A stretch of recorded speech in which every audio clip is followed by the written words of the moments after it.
Hey guys, welcome to the channel. This is Chris from Unheard podcast. Thank y'all for tuning in today. We got a really dope show for you guys today. Today's topic is fake flexing, money problems, being broke. Before we get started, like the video, share the link, and subscribe to the channel. So yeah, it's a really interesting topic today. I find it very pertinent in today's society. We don't handle money very well, and we get our financial cues from sometimes the wrong sources. So we've got some video clips to go over today. I think we got about 4 of them. If you want to join the panel, look in the live chat. You'll see the StreamYard link. You're free to join and give your perspective. So yeah, we're gonna jump into clip number 1 as we wait for some panelists in the back room. In the meantime, let's get started. So this first one is Kayla B. We got this video from Say Cheese, the interview that he did. It was very interesting, so we kind of chopped it up. So we're gonna go into that now. Would you date a guy who worked a 9 to 5? No. What if he made what if he was a warehouse supervisor and he made $80,000 a year? As long as you spending money, I don't got time for all this. You cheap. You don't got to worry about me. I'm out. So with you, it's not really the money; it's the lifestyle. You don't like slow money. You want a guy who gets fast money. Yeah, you gotta have some shit going on, like, and then like the lifestyle I live, like, you gotta be a drug dealer or something. Like, you gotta be one of them ones holding that weight. You gotta be doing something. You gotta be the boss. Like, you gotta have some type of money. So yeah, that was a interesting clip. So she said you have to be the boss. You got to have some kind of money. She said 80,000 is enough, but the lifestyle that she lives is on a different level, unfortunately. So the everyday man or everyday person doesn't qualify for her. So what I found interesting as well, some background notes, excuse me, in regards to, I guess, averages. The average household, at least in America, ranges from 45 to 60,000 per year. So this is accounting for like rough estimates, not including race, specific occupation, excuse me, but things of that nature, just raw averages. So if you made 2 times the average salary, that wouldn't be enough for her. So it's really interesting that society, unfortunately, like the everyday person doesn't qualify for the everyday person, essentially. What else in regards to this topic? She's a social media influencer, so her world may be different from the everyday person, but we live in an era, especially with social media, where people take their cues from social media, how to live their life, the things to buy, things that influence their everyday habits and patterns. So it's really interesting, and sometimes it can be detrimental because we get so many of our cues from social media, from other people, from celebrities, athletes, entertainers, people who are in, by default, a tax bracket that some of us will never see, to be honest. And living according to that life is hard to maintain. So yeah, we have some people in the back room coming up. Gonna kind of give a little pause for that, but we have a question that I want to pose to the audience in the meantime. Question 1: what is more important, how you make it, or what you do? So, referring to the same clip, 80,000, she did say was okay, but how you came about that money, being a drug dealer, essentially putting your life on the line, she preferred that to someone making it the old-fashioned way. So, unfortunately, with this young lady, or with people who think in their same mindset, be it male or female, they prefer the fast life, selling drugs, cracking cards, the living on the edge, essentially, glorification and acceptance of the fast life. That's so prevalent, especially in this Instagram era, and it's just not maintainable, unfortunately, in our society. So she'd rather you risk your freedom as a drug dealer, essentially. than to have an honest job. So we've got another clip as we wait for a couple of our panelists to get ready in the back chat.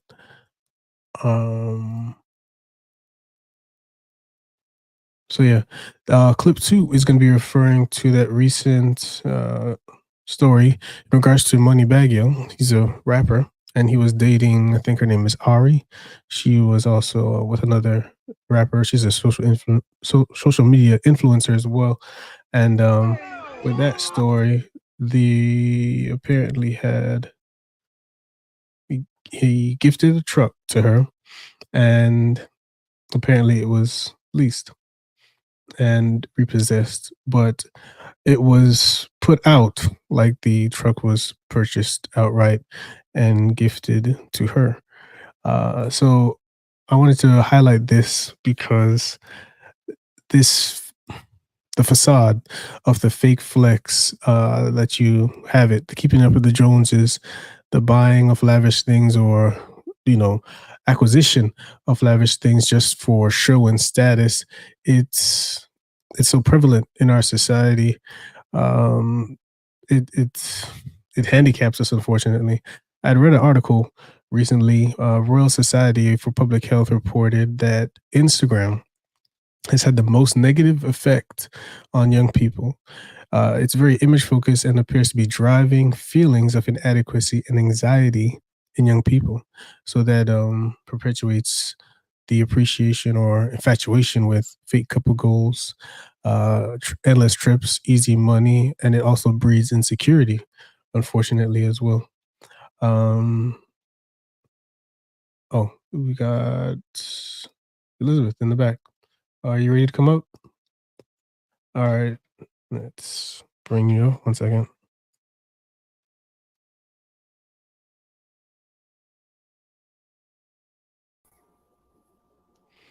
All right, welcome. How are you doing? I'm good. How are you?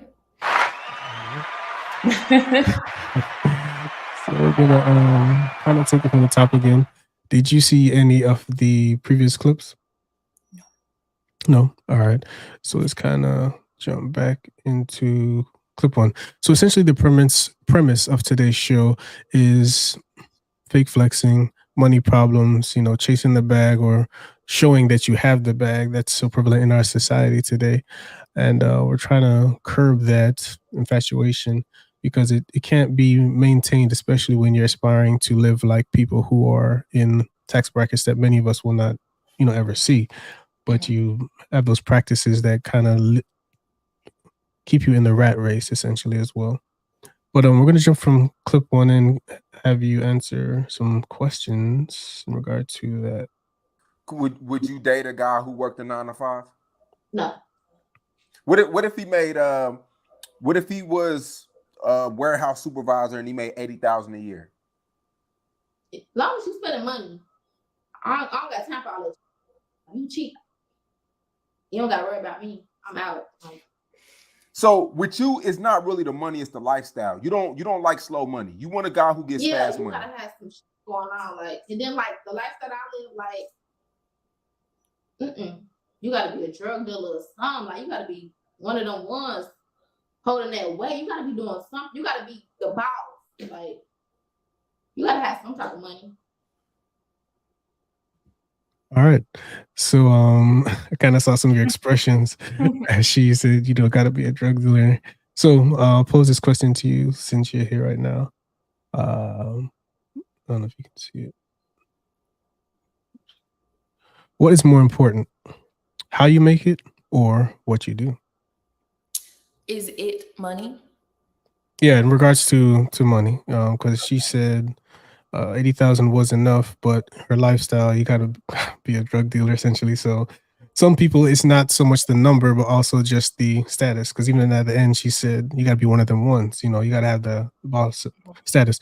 So, in your opinion, is it more important how you make it or what you do? I'm gonna go with what you do, because with certain professions comes certain risks and consequences. Mm-hmm. So,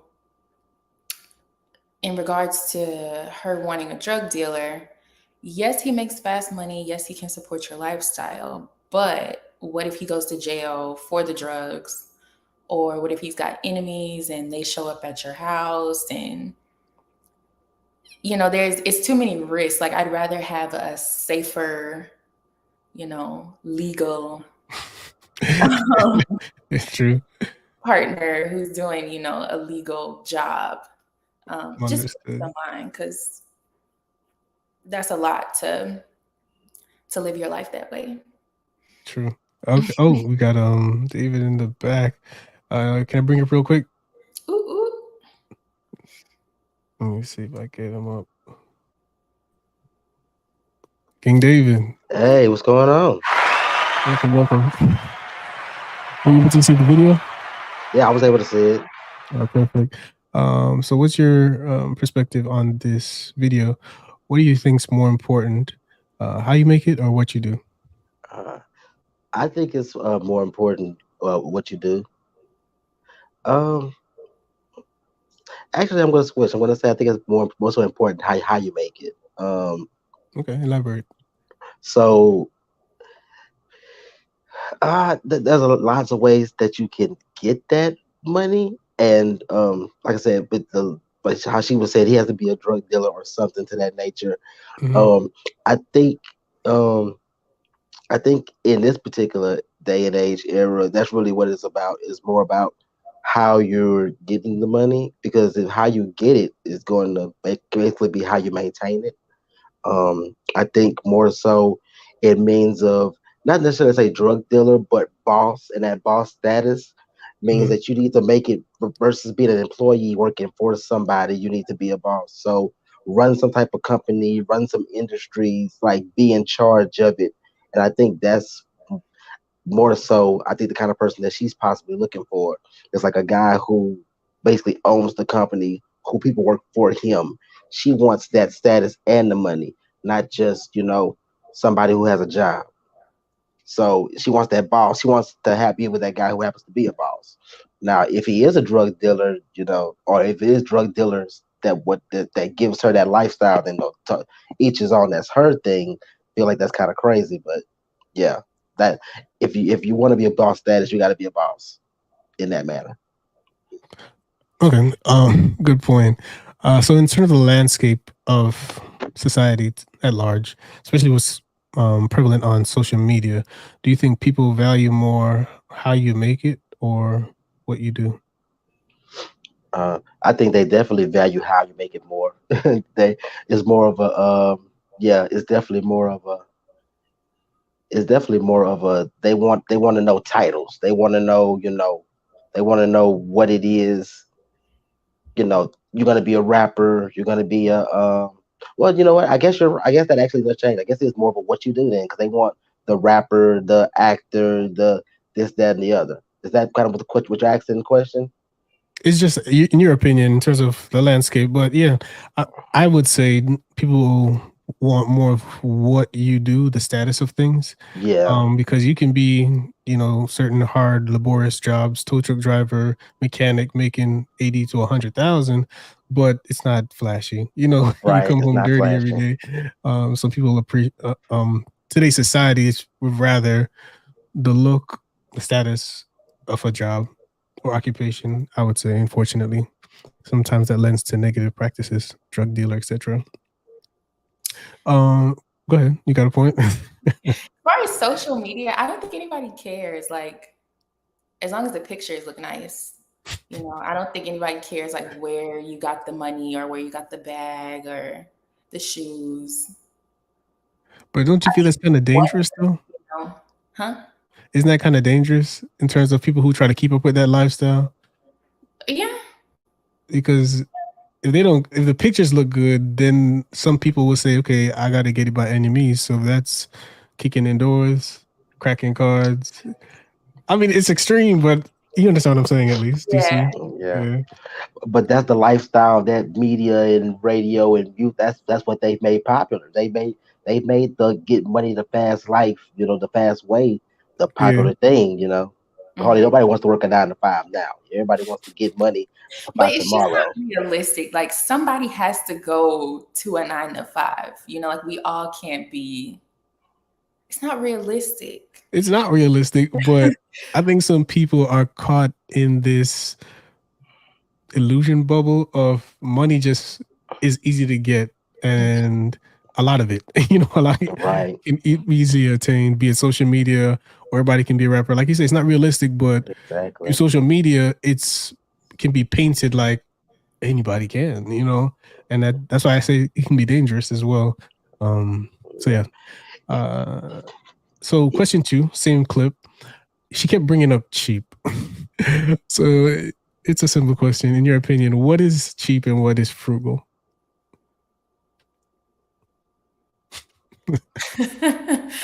So cheap. Cheap is you don't want to spend money on anything. Like, okay, so it's frugal to you. Oh, sorry, I cut you off. Go ahead. Let me think, actually. All right, David. Come back. So I'm gonna kind of start off where she was at, where it's like cheap, you don't want to spend any money at all. Mm-hmm. Frugal is kind of like you're targeted in your spending.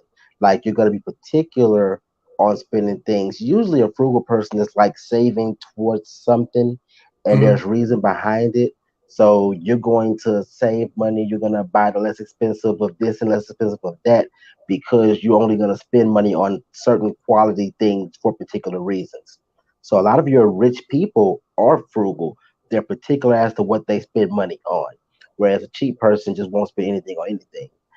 Question is, what is this young lady speaking of when she says, well, you want to be cheap? She Mm-hmm. basically wants him to spend money on everything. Mm-hmm. I'm gonna assume everything is designer, eating out every day, lobster, shrimp, purses, Yeah. bags, yada yada yada yada yada. She wants the finance of everything. So, but that's my difference of the two. Yeah, I would agree with that. There was more to that clip later on, but I didn't want to take up the whole segment. But yeah, because I guess a common saying that goes around now is like, if you're broke, just say that. Like people say that a lot on social media now.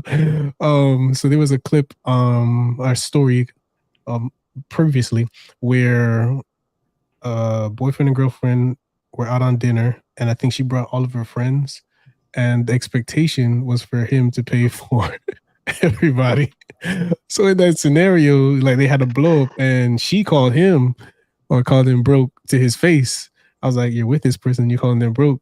But his responsibility really isn't to those other people, but that conversation should be had. But again, the thing is, today in social media, some people mistake frugal for cheap, like the responsibility of having things allocated. They just lump it all into, oh, okay, you ain't got no money. You ain't spending no money on me. So that gets that brush goes over everything. That cheap brush goes over everything, even if you're trying to be financially responsible. All right. Anything else on this first clip, guys? Are we all okay? We're all good? Okay. All right, let's go through some comments real quick. We have, it shouldn't matter. An honest dollar is an honest dollar. True. An honest one. Keyword honest. Very dangerous. And social media isn't real. Thank you for those comments. 1ACIT. All right. Well, I mean, a drug deal dollar is still an honest dollar. It was just honestly a drug deal. I mean, an honest hey, sure. All right, so let's get into clip number 2. It's kind of a IG post, really, from DJ Akademiks.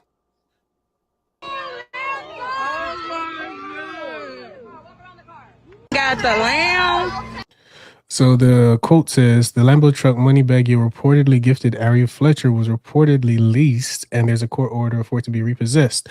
Ari previously denied the car was leased, rented, after Kim Michelle let the cat out the bag during a feud with Moneybag Yo. So essentially this clip is showing that she got the truck. He made it seem like he bought it outright for her, but it came back as you can see, once there's some fallout on the back end with some other people, that it was leased. So when it comes to this, Wow. yeah, when it comes to this clip and this topic, I want to ask this question. It's just showing that it was leased, and the repo man came and got it. Does social media promote good or bad habits, specifically financial habits? Well, I'm definitely gonna say social media definitely promotes mostly bad habits. Now it's a platform, or in amongst the platforms, there's both. But when it Hmm. comes down to these algorithms and how things work, the bad habits tend to be what's most prevalent. It's what's easier to see whenever you open up your feeds and you go through your reels and things like that. Media has made the bad habits, or basically the fake facades, or the lifestyles that may not be completely, real. They've made that, what's more popular. So that's a lot more what you see. True. I How don't know about if you? I understand the question. All right. Well, okay. So the premise of at least showing that clip is Moneybag and Area are heavy on social media. So sometimes you hear people say, okay, a couple goals, like them or Lil Durk or any kind of rapper, Kevin Gates, whoever. So essentially, when it comes to this, he made it seem like he bought that, cashing out for my girl, whatever, and it comes back that it's leased. So people who are trying to emulate them may put expectations on their partner and say, okay, I already got this. I'm gonna need this too. Hmm. So, and my question is, does social media promote good or bad financial habits? Bad. Okay. Can you elaborate at all? So, as far as like expectations on your partner, Hmm. if you place those expectations and then the people that you're basing it off of don't even have it like that, you could Hmm. ruin something that's Hmm. good, had you not compared it to something that wasn't even real. So, or worse, you might give your partner an ultimatum, like give me this, give me that. They Hmm. go out there trying to get it and then mess y'all up financially, you know. Or they So, turn to a not so honest dollar. hmm so bad all around. That too. So yeah, that's true. That should be a conversation by both persons' expectations in a relationship, Mhm. and keeping it realistic, and also regards to balancing it against your income. Because some Mhm. people they really try to live above what they got going on. You guys weren't here when I brought this point out, but there was an article I came across, Royal Society for Public Health, and it had reported that Instagram had the most negative effects on teens.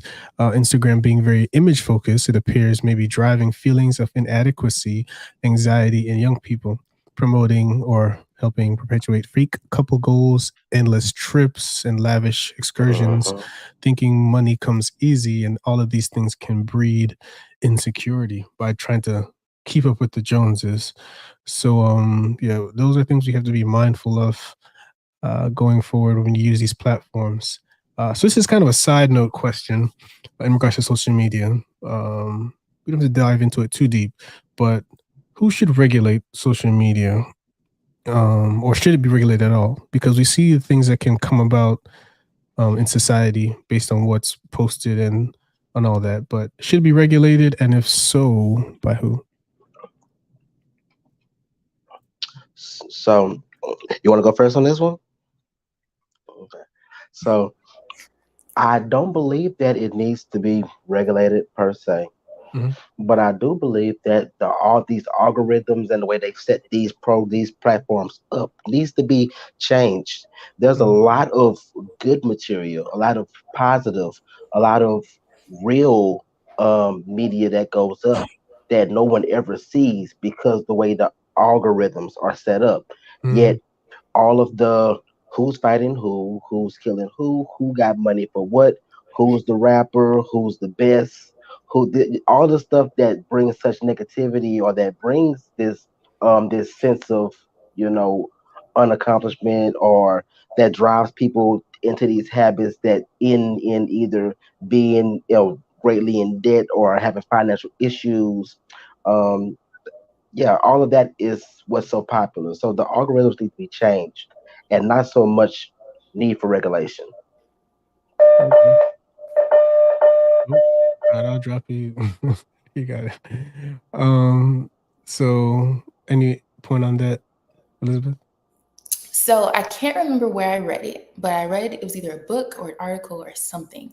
And it Mm-hmm. was saying like humans don't want to see good things. Like people are like wired to seek negativity because it's like more interesting or something. And that's the same reason why like when we watch the news, we care more about like the bad stories than like the positive True, ones. the positive, yeah. Yeah, Mm-hmm. so I can't remember where I read it, but I think somehow like that plays into the algorithm. Like if you're scrolling and you stop on like a negative thing or like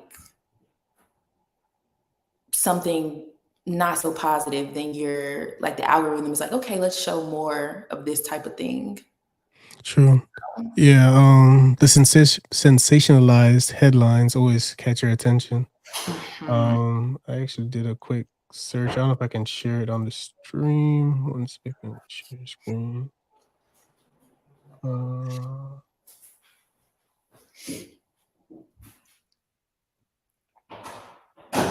See if I can bring it up. Yeah, so this article said, why do people click on bad news, the negativity bias? So right here it says, imagine you saw two articles. The first one says, the weather is beautiful today, while the second proclaimed dark storm headed your way. Which one would you click on? So yeah, that's true. That's a good point that you brought up, that we do tend to lean to more negative or sensational topics. I think one other thing I wanted to share in regards to this topic was, yeah, Instagram. This was interesting when I saw it. How Instagram makes you spend money. While human beings have been falling prey to keeping up with the Joneses for centuries, Instagram influencers are a new, sneakier way to increase spending and encourage consumerism.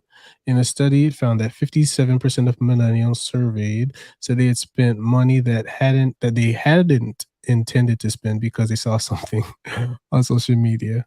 And a whopping 61% said they feel inadequate or lacking compared with the people they see on their social media feeds. So yeah, I wanted to highlight that because that the mental side that social media has and the influence, sometimes unknowing, like they said, they didn't intend to spend this money, but they end up spending it because they saw something on social media and they say, oh, okay, might as well. So yeah, it can be a little dangerous, but you guys had interesting points in regards to regulation and the habits. All right, so say it again. Some of that stuff is helpful. Like some of the stuff I've seen people promoting like that I didn't intend to buy. It's like, Yeah. okay. Fair. Yeah. I mean, not social media is not all bad, but just wanted to highlight that you have to be mindful and be aware of how you interact with the platform because yeah, you can go down the rabbit hole. All right, so let's highlight a couple more comments real quick. I think we didn't do this one. Even in real life, without social media, we shouldn't try to keep up with the Joneses. We do not know how people get it and what they got or what they have done for whatever. That's true. Agree, David. People need to be more responsible. A good tool shouldn't be to blame. Yep. Misery loves company. True.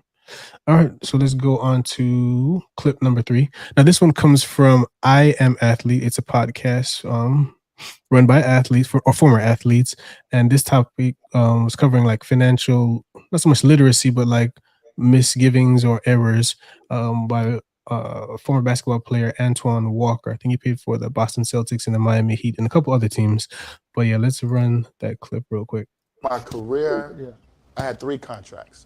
So I had my first contract, like I said earlier, was 5.5. My second one was my max deal. I got in my 3rd year, which was 6 years, $71 million deal. And then my last contract was 4 years, $32 million. So probably like $108 million, over $108 million in total contracts that I made. But you also, and I always try to tell young guys this, 55 million that went to taxes that I couldn't control. But I had those fetishes that I started for myself at a young age. But I'm not saying that those guys, the rappers and entertainers, make me do it, but that's what I saw. That's what I wanted to do. I come from a culture, I didn't have much. When I came out, I was Jay-Z, Puffy, all the rappers, what they did is what I wanted to do. When you see them with the big jewelry, the chains, and the nice cars, you see the videos. Just when videos was hot when I came out. Came out in 96. So I'm looking at all this stuff, that's like, man, when I get it, I'm doing that. So when I came in, where I spent a lot of money, I had fetishes. I had a car fetish. I had 8, 10 cars at one time. Yeah. The OGs, my teammate, my bro, everybody that when I was getting it, we partying, when I called, they went left. They disappeared. They really don't want to help you because they think you're going to ask them for something. And it's a sad story. And it hurt me so hard because I thought, man, this guy was really my teammate, my friend. So yeah, that's a highlight from the clip. So our first question in regards to that is, where do we get our money habits from? And the reason I asked that question is because in the clip he said after he made his money, when he finally made it or got on, he wanted to buy certain things, you know, the cars, the jewelry, and he got those cues from rappers, entertainers. Now, or I should ask you guys, where do you get your money habits from?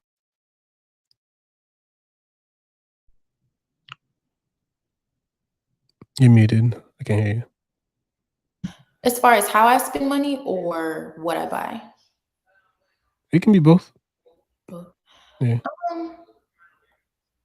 I would say like how I spend from my parents. Okay. So like growing up, my dad was like, okay, we're going to the sale rack first. And then we're going to work our way from the sale rack. So I guess at my age now, I do start at the sale rack and then I work my way back. But my dad also did teach me like the value of quality things. So like, it's okay if it's a little bit more as long as it's quality. So I do buy, like, I will buy it if I deem it quality. Okay. That's pretty cool. Good job, Dad. Good job, Pops. So, yeah, I really think that like it always initially starts from home. All of your basic teachings and things is what goes with you throughout life. Starting off at home is where it needs to be. And then as we get older, things influence us, like our friends, people who are around us, and then the people who we idolize. And unfortunately, we tend to idolize or we tend to draw to our entertainers. So actors, the rappers, the movie stars, and what they portray, what they put out. And for the biggest part, most of what we see is fancy this, expensive that. And that's what our communities tend to idolize. So therefore, once we get a little bit of money, the first thing we want to go do is buy this and buy that. But for guys, especially for guys and men, I'll just be straightforward with it. Women or our female counterparts really drive what we go after. Because basically, for the biggest part, men tend to do a lot of what we do for the attention of the opposite sex. So if women are into cars and jewelry and clothing and name brand, and well, guess what? We're gonna go get the jewels, the cars, the money, and the name brand, and the yada yada. And I see that from like starting off like middle school, high school, through college into adult life. Like it starts young and it starts younger and younger. So yeah, definitely. Yeah. That's true. Very true. Yeah, they say a man can live in a box, but because his wife wants a 5-bedroom house, he's gonna go buy it. Exactly. Well, yeah. To get back to the topic, yeah. Our money habits. That's true. That's very good that it started at home. With you, Elizabeth. It's very important that we instill those practices because the world will put the marketing out there to influence to buy because a consumer-based or capitalistic society thrives on consumerism. So by you or by anybody having the discipline restraint to have those good practices, it definitely will put you in a better position going forward. But some other things that I want to highlight, especially with athletes or any kind of young person coming up, you need to try and get educated at least on a base level in regards to taxes, insurance, health insurance, retirement, and savings, because those are the things that will set you up when either, like they say, Marvin's law, what can go wrong will go wrong, when things go south, or when your health fails you, or just when you get old, because we all are destined to get old and pass away. So you got to put things in place that when, as you age, you are not going to be struggling or having to work as hard to maintain a certain lifestyle that you've built for yourself. So one other thing I do want to bring out in this clip was at the end, he said all the people he partied with when things were, when the money was all gone and the music was off, nobody could be found. So I want to ask, can friends and family keep you broke?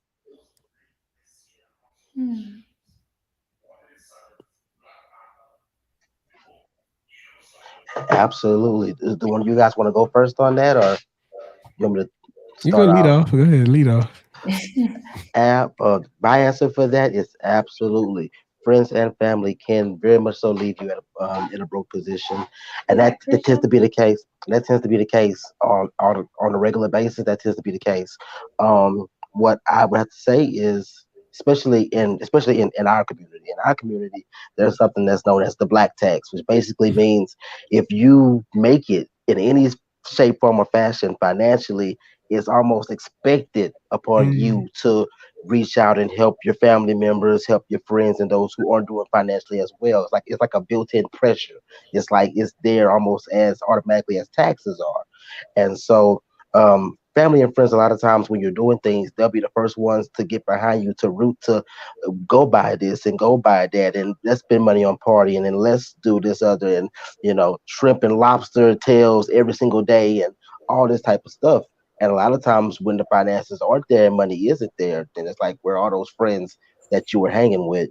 But yeah, it very well can. You have to kind of put family and friends in a certain box as you're making your plans financially. Decide, ahead of time what you're going to spend with family and friends, but still, have your savings goal, your investment goals, and your things like that to keep that money separate, because you want to keep money for the long term, not just for tomorrow.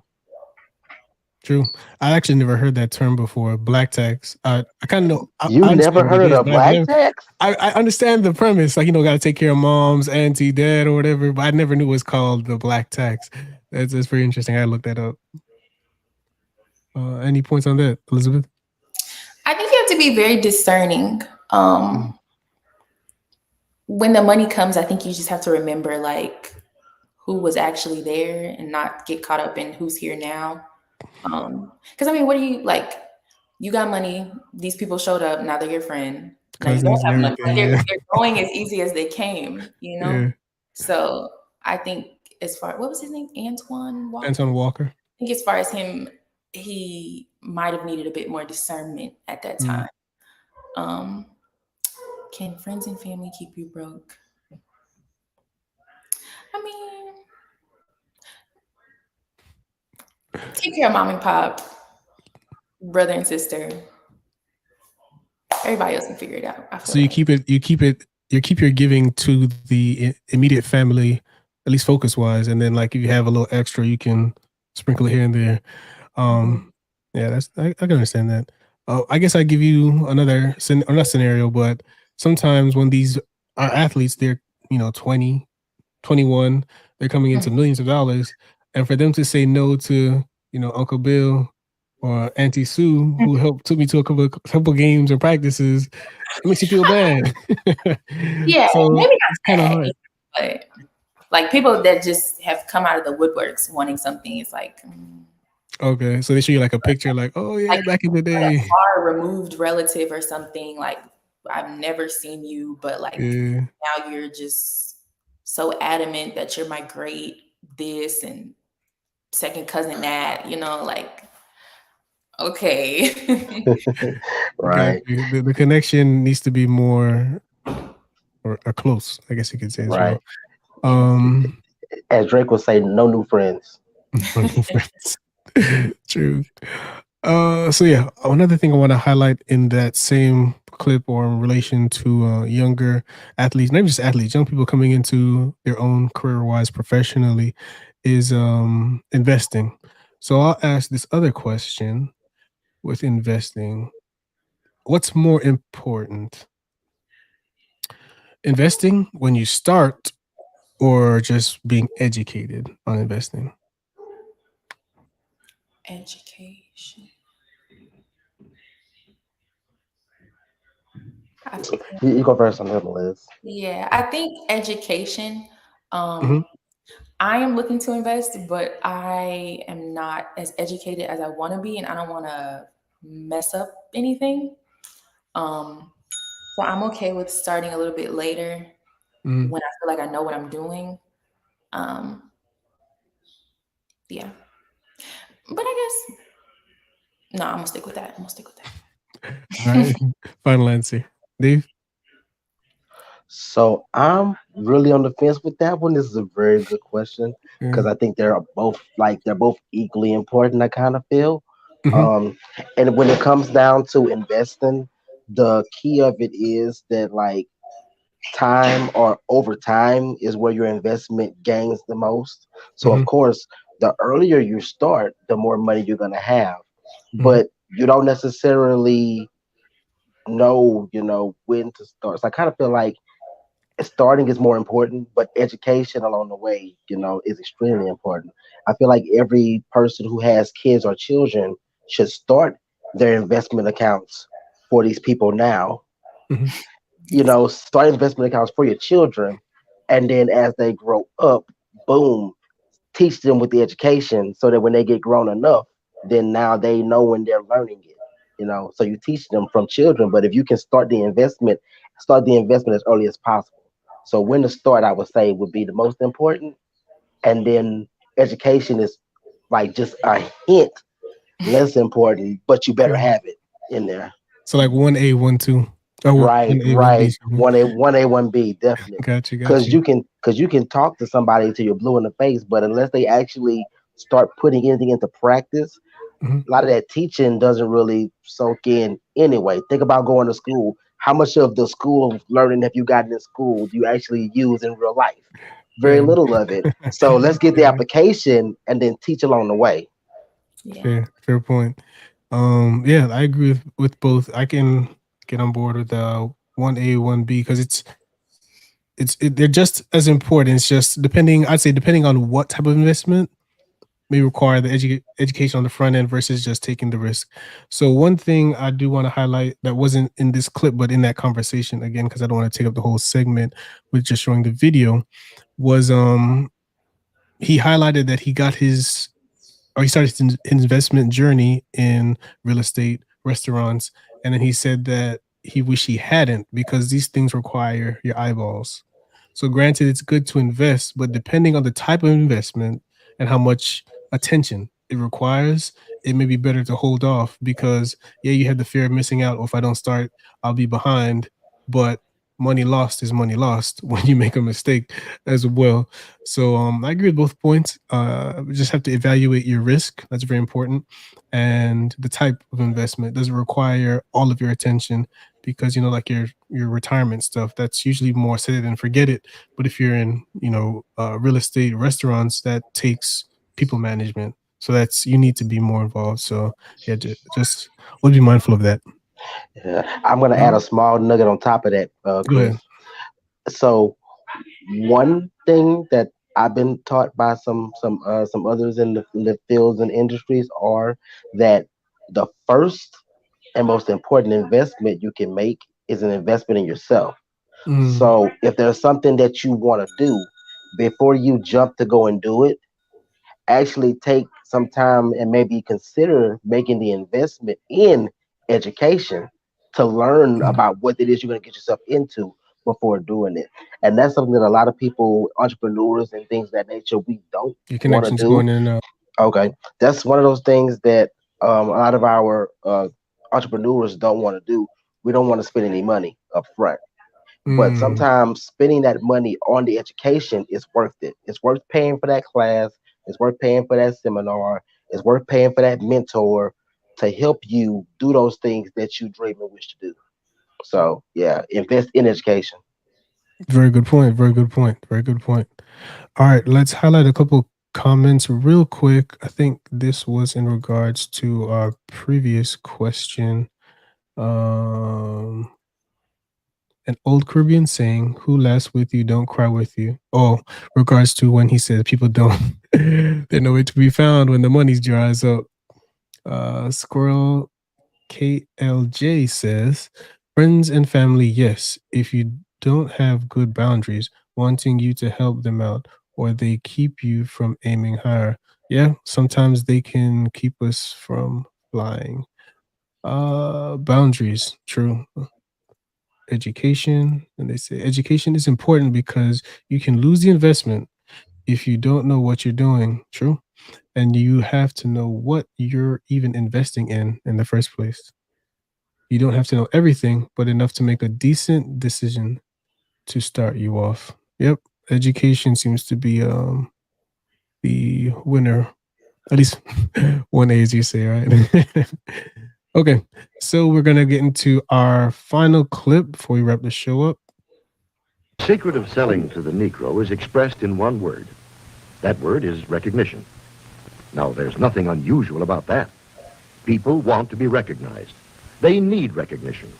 That's basic in all of us. But perhaps because he's had so little of it, the Negro needs even more. He needs to feel important and appreciated. This need is a very real and important one. It shows up even in many of the Negro's shopping habits. To begin with, most Negroes buy by brand. Symbols of quality and prestige are very important to the Negro customer. This woman, for example, is buying fine crystalware.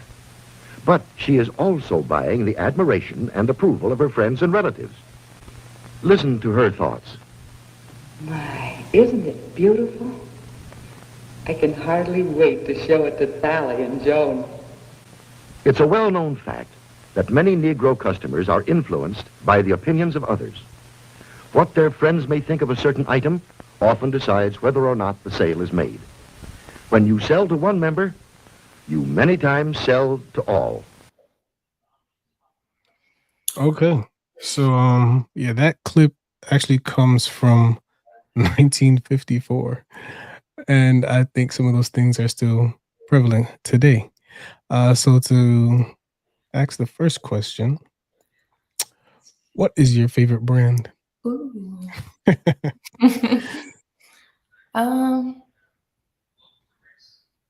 Can I name a couple? Okay. Top three. Okay. I'm gonna go with Levi's Okay. for jeans. Right now I also really like Balenciaga Bread. and Prada. Oh my. Okay. Oh my. Major bag alert. You hear me? Major bag alert. All right. David, what's your favorite brand? I surprisingly don't really have one. I just kind of go for what looks good, honestly. Yeah, I'm more of a whatever the style of something is. So it doesn't really matter where it come from. If I like how it puts together with something, I'll get it. As far as shoes, I can say I do like Nike. Mhm. I like I like hmm, I like I like Steve Madden, I think, for as a dress shoe. But that's more so it's a look and a comfort thing, and the price isn't exactly way out there. It's just a comfort with the look and what it goes with for my clothing. Um, Not really too many brands that actually stick to where I just have to have them. Mhm. Now, if we're talking about food, then that kind of curves a little bit differently, you know. Got you. Well, yeah, I want to say brand. It didn't have to be, clothes or whatever. Because personally, like you, I'm not really big on clothes. I mean, I like Nike. I like what is it? Levi, the flat shoes. Back in the day, was it South Pole jeans used to be popular? Okay. But like right now, I'm more into tech. So like Apple is probably the biggest purchase, That's cool. like brand wise, that I acquire is most Apple stuff. So yeah, okay. So that leads to this question: why do you like the brands that you like? I feel like the ones that I named are going to last forever. So it might be like a big price on the front end, but it's like a quality product. So I know wear after wear, like it's going to be with me. Okay. I'm also like a minimalist, so I don't like buying stuff over and over. So I'd rather have like 10 expensive, good things versus like a bunch of little things that I'm going to have to replace. Okay. Okay. So it's kind of similar to like they said in the clip that they buy brand things for the quality of it, the longevity of it lasting. Okay, I can see that. I can see that. So David? I'm not a bad guy. So Liz, you from what you feel with the quality and things, you feel like that Balenciaga or that Prada bag would last way longer than even, let's just say, your basic Coach. Like, No, I don't think it'll last longer than Coach, but they're probably there together. I think they'll last about the same, but those are like Coach is not my favorite brand. I think the quality is about the same. Like I think if Coach is your cup of tea, you know, I think it'll last just as long as Prada. Gotcha. Okay. Yeah. Okay. I'll stop there before I get in trouble. All right. So the last thing I guess to highlight in association with that same clip is how important is recognition for the things you buy and the approval of friends? So for me, it's personally not that important. But from what I've seen, it's always, put it this way. And for me, for this point in my life, it's not that important. I believe like earlier high school, early college, things like that is very important, and people make it very important because society in itself is just that vain. It's like what you're seeing in is everything. That's why everybody's running behind the new Jordans. Everybody has to get the new iPhone. Everybody has to rock the new pair of Yeezys coming out and things of that nature. And that's kind of what's been portrayed as important. I think like once you get a little older, I got family and I got a kid and this, that, and the other. Other things are more important than be like making sure that bills are paid and making sure that my family is taken care of and things on the financial investing, this, that, and the other. But for the younger generations, like that's what's been made big. So what you're in determines, everything. Like I said, if you're not wearing the name brand thing, the girl's gonna look at you and think you're cheap. That's just kind of how it goes. Okay. How about you, Liz? I mean, it's nice to be recognized. Okay. Like I have it on, but for me, it's more so the look. Like it makes me feel good. Okay. So like, thank you for also seeing it. But So you buy it for you, not necessarily for the recognition. yeah, but it is nice to be recognized. But I didn't buy it. I didn't buy it to be recognized. Yeah. Okay, you didn't buy it to stunt, but it doesn't hurt. Yeah. Okay, fair enough. Fair enough. Yeah, that's interesting. So yeah, it all ties together. The social media, the fake stunting, the need to be seen, or the appreciation for just being seen. It all intertwines. But to me, the key of it is just being mindful of the influences when you're making certain purchases. So we're gonna get into some solutions as we wrap up the conversation. But before we do that, let's jump into a couple of comments. So we have, let's see, facts. I don't know. Later, we still fall for the old okie doke. Look for recognition or press. Cheap is mine. Oh, cheap is my brand. Jackpot, David. If it looks good on me and the price is right, that's true. So yeah, okay. So yeah, some solutions I would like to highlight real quick. Let me bring up those slides. So this one I grabbed offline. It's regards to budgeting. 50, 30, 20. It's a common rule. I learned of it, I'd say in my younger years, early 20s. But it's something that can help you at any stage in life. Just knowing what you bring in income wise, and then figuring out your needs, wants, savings, and debt repayment. So just allocating the different values to these different buckets or envelopes, however you want to approach it. Another solution that I think is helpful as well is the power in saying no. It's okay to say no when people want too much from you. It goes back to our earlier question. We said our friends or family, keeping you broke, essentially establishing boundaries as well, because sometimes they will continue to ask until you have no more to give. Another one that I found funny, said, want to know the secret of turning $40 into 400? Put the 40 in your gas tank and go to work. So yeah, sometimes just a little hard work doesn't hurt. Doesn't hurt at all. I think I have one last one in regards to wealth. Wealth is the measure of a person's ability to survive so many days forward. So sometimes we can confuse income or high income with being wealthy, but that doesn't account for debts, bills, things that will take away from that income pot essentially as well. So, do you guys have any other solutions you'd like to suggest before I wrap up? Just things to help the audience, either saving money, handling boundaries with money or family, anything we discussed tonight.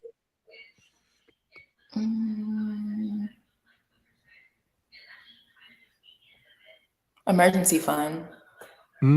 That's a big one. Yeah, emergency fund is important. How much, or how do you evaluate your emergency fund, based on time or amount? What's time?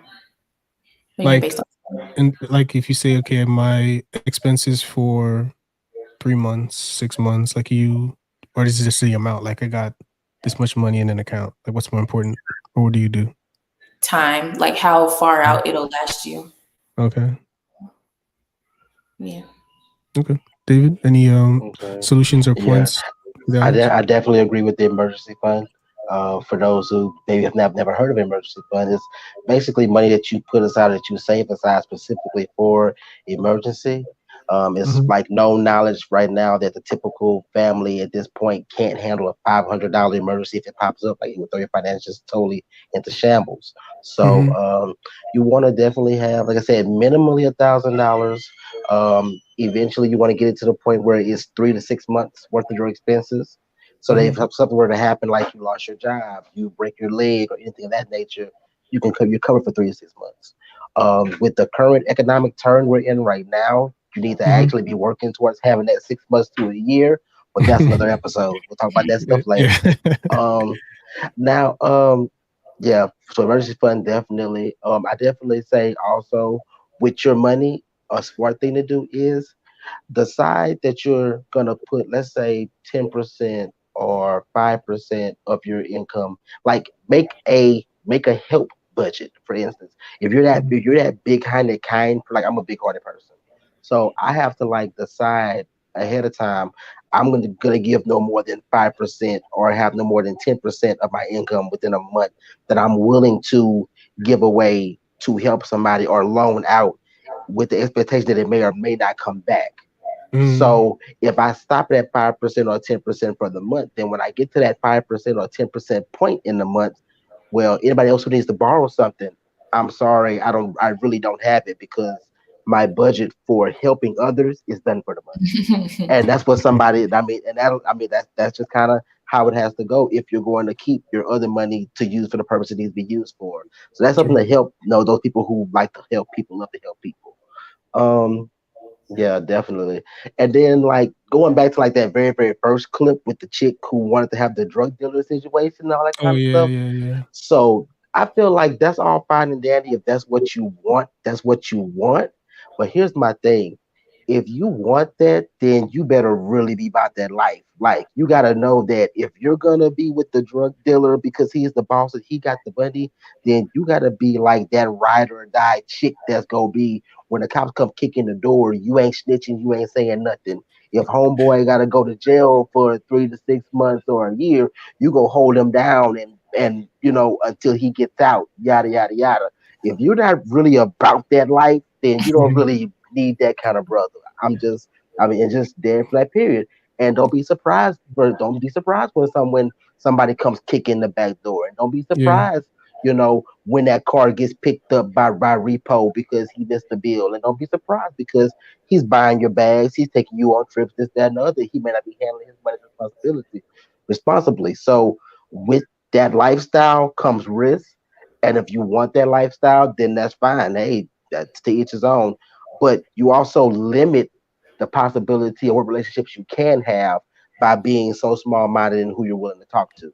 But once again, people are free to their choice. So to her, hey, bravissimo, do you. True. Great points. Great points. So yeah, to just put a icing, you say, on top of the cake for the conversation. So what I gather from you guys is budget, setting strict rules for your money. I added this one: identify your weaknesses, because some people can be impulse buyers. They see something they like, they buy it. But don't be so strict where you don't reward yourself as well. So, like you said, have that allotted money either for helping other people or just to treat yourself, because you can't be making all this money and not at least enjoying a little bit of it. Also, I want to say, you got a point? Go ahead. I have one more thing. Go On ahead. social media, I started following like this financial guru, and she's like Mhm. sharing like how she made it to where she's at. And she said every month she sets like a certain number of days that she's not going to spend money. She calls them no spend Mhm. days. Um, and yeah, so I've been doing that. That's good. If you find the name of it, you can put it in the comments after the video is up, that we can follow her. But yeah, I'd say one other thing that I do that I got from Dave Ramsey. He's a financial guru, as you could say too. He does a cash based system. So what did I do is, like, every month, for at least for food, I put, or expendable food, I take out like 200 or 300 just for that month, and go to Wendy's, get something quick to eat or whatever. And when that money's done, that's it for the month. So it could be like, day 22, if I got like $50 left, you got to kind of get some beans and rice or something. But yeah, just having those strict rules and adhering to them, the budget, because sometimes we don't know the value of a dollar. Sometimes we don't uh, account for our income versus our expenditure. We just swipe, especially with cards and Apple Pay. We just be swiping. Apple Pay. We think Apple Pay's Apple's the gonna pay devil. for it, but no, it's coming out of your account. So yeah, those are the things that I want to at least have the audience consider for this conversation. Social media is great. Social media can be dangerous. It's just know your weaknesses, stick to your budget, have those rules in place. It's okay to reward yourself as well. And again, all the different points brought up by the panelists, I agree with. You guys were great tonight. I want to appreciate you guys for coming out and checking in. So yeah, I think that's pretty much it. You guys have any more points for the conversation? Anything to close out with? Oh no, we're good. Nope. We're good. Okay. So yeah, I want to thank everyone for tuning in to another Unheard Word podcast. Big thanks to the panel. Thank y'all for everyone who tuned in and lending me your ear. Now, I want to hear from you. Leave a comment below, include the timestamp, anything regarding to the conversation. And until next time, peace.